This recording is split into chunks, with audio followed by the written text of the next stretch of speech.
প্রত্যেকটা দোয়াতে যেন তোমার থাকে রাব্বি জিদনি ইলমা সানুকরি উকা ফালা তানসা ইকরা বিসমি রাব্বিকাল্লাযী খলাক খলাকাল ইনসানা মিন আলাক ইকরা রাব্বুকাল আকরাম আল্লাযী আল্লামা বিল কলাম আল্লামাল ইনসানা মা লাম ইয়ালাম রব্বি ইশরাহ লি সাদরি ওয়া ইয়াসসির লি আমরি ওয়াহলুল উকদাতাম মিন লিসানি ইয়াফকাহু কওলি।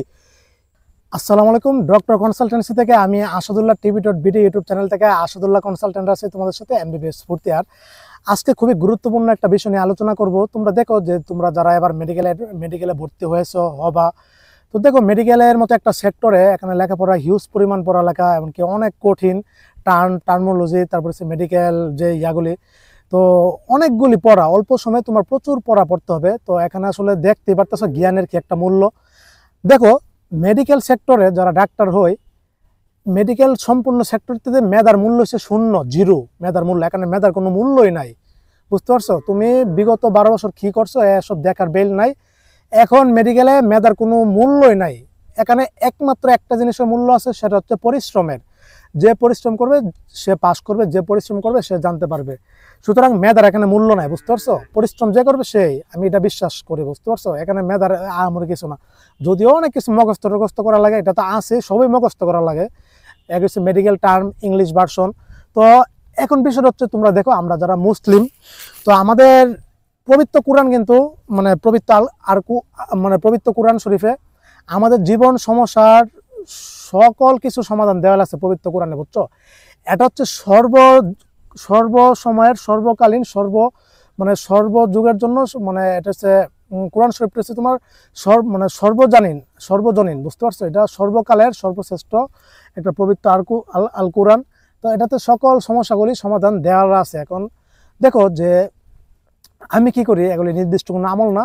এই এত মেডিকেল কলেজগুলিতে এই টার্মগুলিতে এত পড়া কীভাবে মনে রাখার একটা উপায় কী, অথবা কী করলে তোমার জ্ঞান বৃদ্ধি পারবে, অথবা কী করলে তুমি আল্লাহ তাআলার সাহায্য পাবা।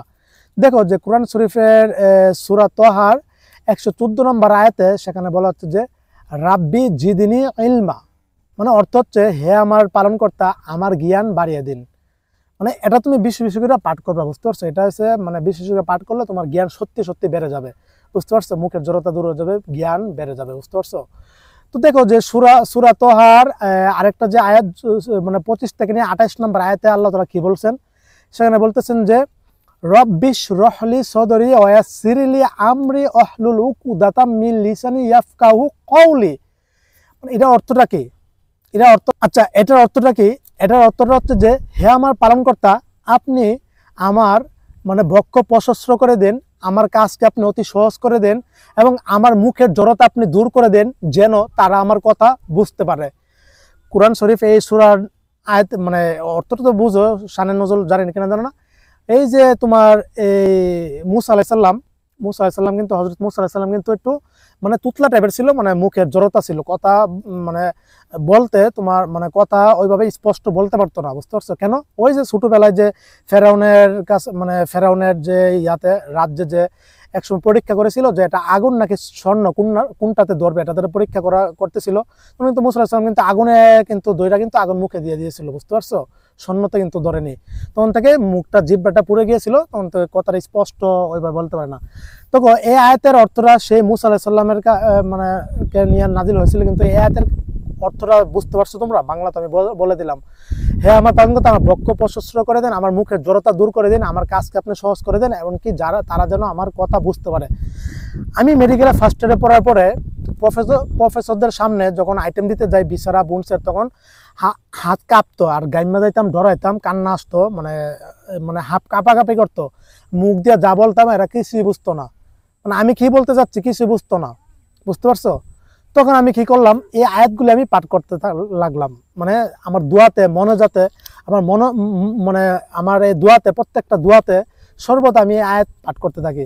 একসময় আমার মুখের জড়তা কেটে যায়, এমনকি আমি যা যা বলতে চাই, ওনারা প্রফেসর স্যার ম্যাম যা যা জানতে চাই তা ইনশাল্লাহ সুন্দরভাবে ডেলিভারি দিতে পারি, এমনকি পাসও করা যায়।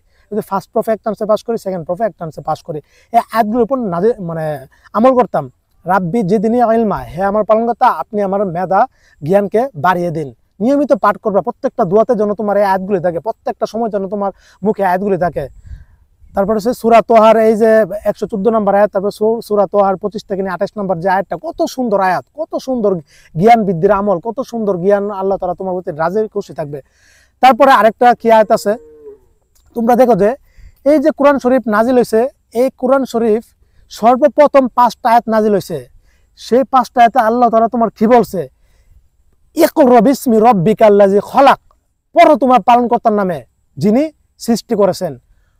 সর্বপ্রথম আয়াতটা আল্লাহ তাআলা তো প্রথম পৃথিবীর প্রথম আয়াতটা যেটা নাজিল করছে কোরআন শরীফের, তোমাকে বলতেছে তুমি পড়ো। তার মানে কি, তুমি পড়লে তোমার মেধা বাড়বে, জ্ঞান বাড়বে। তোমাকে বলছে যে ইকরা বিসমি রাব্বিকাল্লাযী খলাক, খলাকাল ইনসানা মিন আলাক, ইকরা রাব্বুকাল আকরাম আল্লাযী আল্লামা বিল কলম আল্লামাল ইনসানা মা লাম ইয়ালাম। এর অর্থটা কি, মানে পড়ো তোমার প্রভুর নামে, তোমার পালনকর্তার নামে যিনি তোমাকে সৃষ্টি করেছেন জমাট বাঁধা রক্ত থেকে। 2 নম্বর আয়াতে হচ্ছে পাঠ করুন আপনার পালনকর্তার নামে যিনি অতি দয়ালু। 4 নম্বর যে আয়াতটা এই সূরা মানে আলাকের, যিনি কলমের সাহায্যে শিক্ষা দিয়েছেন। 5 নম্বর আয়াতটা কি, 5 নম্বর আয়াতের অর্থ হচ্ছে মানে শিক্ষা দিয়েছেন মানুষকে যা সে জানতো না। কত সুন্দর আয়াত কোরআন শরীফের এই 5টা আয়াত তোমার প্রত্যেকটা মোনাজাতে থাকুক, প্রত্যেকটা দোয়াতে থাকুক, প্রত্যেকটা সময় তোমার যখন মনে পড়বে তখনই তুমি এটা পাঠ করতে থাকো এই 5টা আয়াত। বুঝতে পারছো? এগুলো জ্ঞান বৃদ্ধি পারবে, জ্ঞান বাড়বে, আল্লাহ তাআলা তোমার রাজ্য খুশি থাকবে, তোমার মেডিকেল বিদ্যাকে অতি সহজ হবে, একটা চান্সে পাস হয়ে যাবে ইনশাআল্লাহ। আইটেমের সময় পাঠ করো, তারপরে তোমার কার্ডের সময়, টার্মের সময়, প্রফের সময় পাঠ করো, প্রত্যেকটা মোনাজাতে পাঠ করো। এই আয়াতগুলি এগুলো গুরুত্বপূর্ণ, মারাত্মক শক্তিশালী আয়াত, এগুলি জ্ঞান বৃদ্ধির জন্য, মেধার জন্য। কত সুন্দর আয়াত। তারপর আরেকটা আয়াত কি আছে, সূরা আলাকের 6 নম্বর যে আয়াতটা, সেই আয়াতটার আমি একটু অংশ বলতেছি। সেটা হচ্ছে যে সানুকরিউকা ফালা তানসা। কত সুন্দর আয়াত। এর নামের অর্থটা কি, যে হে আমার রব আমাকে পড়িয়ে দিন যেন আমি ভুলে না যাই। কত সুন্দর আয়াত। সানুকরিউকা ফালা তানসা, সানুকরিউকা ফালা তানসা। পড়তে থাকো যখন মন চায়, জিকিরের আকারে পড়ো, সানুকরিউকা ফালা তানসা, হে আমার পালনকর্তা আমাকে আপনি পড়িয়ে দিন যেন আমি ভুলে না যাই। কত সুন্দর আয়াত। রব্বি যেদিন ইলমা, হে আমার পালনকর্তা আমার জ্ঞান আপনি বাড়িয়ে দিন। এই আয়াতগুলি পাঠ করো। সূরা আলাকের 5টা আয়াত নিয়মিত প্রত্যেকটা দোয়াতে যেন তোমার থাকে। রাব্বি জিদনি ইলমা, সানুকরিউকা ফালা তানসা, ইকরা বিসমি রাব্বিকাল্লাযী খলাক, খলাকাল ইনসানা মিন আলাক, ইকরা রাব্বুকাল আকরাম আল্লাযী আল্লামা বিল কলম আল্লামাল ইনসানা মা লাম ইয়ালাম। রব্বি ইশরাহ লি সাদরি ওয়া ইয়াসসির লি আমরি ওয়াহলুল উকদাতাম মিন লিসানি ইয়াফকাহু কওলি। এই আয়াতগুলি কোরআন শরীফের আয়াত। এই আয়াতগুলি তুমি নিয়মিত আমল করো, পাঠ করো, দেখবে তোমার মেধা অসাধারণ পর্যায়ে বেড়ে গেছে। তোমার কাজগুলি এত পরিমাণ সহজ হয়ে যাবে, অটোমেটিকলি তোমার বরকত রহমত পাবা, পাস করে যাবা।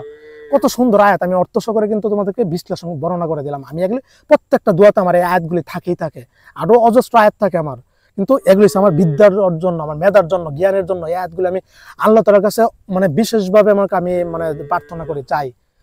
এত এই জ্ঞান বৃদ্ধির, মেধার এই আয়াতগুলি। কোরআন শরীফ সর্বকালের জন্য সর্বশ্রেষ্ঠ সমাধান সকল সমস্যার। আমি বাইবা বোর্ডে গিয়ে কিছু বলতে পারতাম না, মুখ দিয়ে কোনো কিছু বের হইতো না, যা পরে দিতাম ওদেরকে ডেলিভারি দিতে পারতাম না, ওর অবস্থা না। কিন্তু ওই আয়াতগুলি যখন আমল করা শুরু করছি, আল্লাহ তাআলা আমার কাজকে এত পরিমাণ সহজ করেছে। আর আয়াতের অর্থ হচ্ছে যে আরে আমি তোমার কাজকে অতি সহজ করে দিব, তোমার মুখের জড়তা দূর করে দিব, কিন্তু তোমার পড়তে হবে। আল্লাহ তাআলা তো কোরআন শরীফে প্রথম আয়াতটা নাযিল করছে, ইকরা, তুমি পড়ো তোমার প্রভুর নামে যিনি সৃষ্টি করেছেন। তোমাকে পড়তে হবে, বুঝতে পারছো? না পড়লে জীবনও পারবা না। বুঝতে পারছো? এই কোরআন শরীফ সব সমস্যার সমাধান আছে। এটাতে আমি আজকে তোমাদেরকে এটা ব্যাখ্যা সহকারে একদম, শুধু এটা না, তারপরে তুমি আরো বিভিন্ন জিকির আছে, ইস্তেগফার নিয়মিত পড়বা, জিকির করবা। আল্লাহ তাআলা আস্তাগফিরুল্লাহ রাব্বি মিন কুল্লি জামবি ওয়া তুবু ইলাইহি লা হাওলা ওয়া লা কুওয়াতা ইল্লা বিল্লাহিল আলিয়্যিল আযীম। আস্তাগফিরুল্লাহ আল্লাযী লা ইলাহা ইল্লা হুয়াল হাইয়ুল কাইয়্যুম ওয়া তুবু ইলাইহি লা হাওলা ওয়া লা কুওয়াতা ইল্লা বিল্লাহিল আলিয়্যিল আযীম। ইস্তেগফার নিয়মিত পড়বা, জিকির পড়বা। দেখো একটা জিকির করবা, আল্লাহ তাআলার নাম, পবিত্র নাম, ইয়া আলিম, হে মহা জ্ঞানী, নিয়মিত পাঠ করবা। ইয়া আলিম, ইয়া আলিম, ইয়া আলিম, যখন অবসর করবা, ইয়া আলিম, ইয়া আলিম, ইয়া আলিম। ইকরা বিসমি রাব্বিকাল্লাযী খলাক, খলাকাল ইনসানা মিন আলাক, ইকরা রাব্বুকাল আকরাম আল্লাযী আল্লামা বিল কলম আল্লামাল ইনসানা মা লাম ইয়ালাম। আয়াতগুলো নিয়মিত পাঠ করবা। সানুকরিউকা ফালা তানসা, হে আমার রব আমাকে পড়িয়ে দিন যেন আমি ভুলে না যাই। এই আয়াতগুলো তুমি নিয়মিত পাঠ করবা, জিকির করো। আল্লাহ তাআলার পবিত্র নামের যে উত্তম জিকির কিছু হতে পারে না। ইয়া আলিম, ইয়া আলিম, হে মহা জ্ঞানী, আমার জ্ঞান বৃদ্ধি করে দেন, বৃদ্ধি করে দেন। রাব্বি যিদিন ইলমা হে আমার মানে পালন করতে আমার জ্ঞানকে আপনি বৃদ্ধি করে দেন। কত সুন্দর আয়াত। এই আয়াতগুলি অবশ্যই অবশ্যই পাঠ করবে। প্রত্যেকটা দোয়াতে যেন তোমার এই আয়াতগুলি থাকে আমার মতো, আমার যেভাবে প্রত্যেকটা দোয়াতে মনোজাতে এই আয়াতগুলি থাকে, ঠিক সেভাবে তোমার জন্য প্রত্যেকটা দোয়াতে মনোজাতে এই আয়াতগুলি থাকে। নিয়মিত পাঠ করবা, যখন মনে চায় তখনই। হাঁটা চলায় রাস্তাঘাটে জিকির রাখে রাখি সওয়াব, তুমি কি তোমার মেধা বৃদ্ধি পাবে, পাস করবে ইনশাল্লাহ। এই মেধা বৃদ্ধির জন্য এই আমলগুলি করো, মেডিকেল এক চান্স ইনশাল্লাহ পাস করবাই করবা। এই কথাগুলি জগতে ইউটিউব ঘাটো, গুগল ঘাটো, ফেসবুক ঘাটো, কোথাও পাবা না। আমি এই প্রথম আমার জবান দিয়ে আল্লাহ তাআলা আমাকে বলার তৌফিক দান করেছে, আমি বলতে পারছি। বুঝতে পারছো?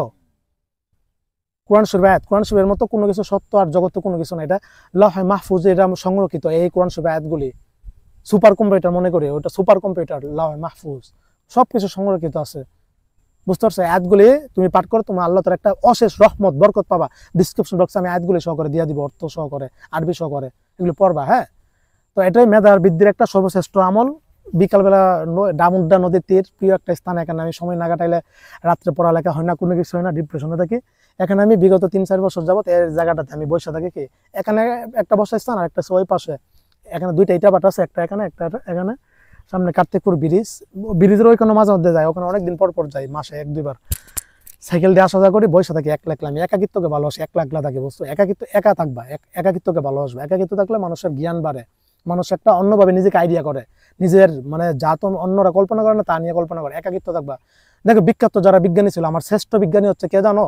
এই তোমার টেসলা, নোবেল টেসলা। আমার টেসলা হচ্ছে আমার শ্রেষ্ঠ বিজ্ঞানী। বুঝতে পারছো? নিকোলা টেসলা হচ্ছে আমার শ্রেষ্ঠ বিজ্ঞানী, আমার প্রিয় বিজ্ঞানী।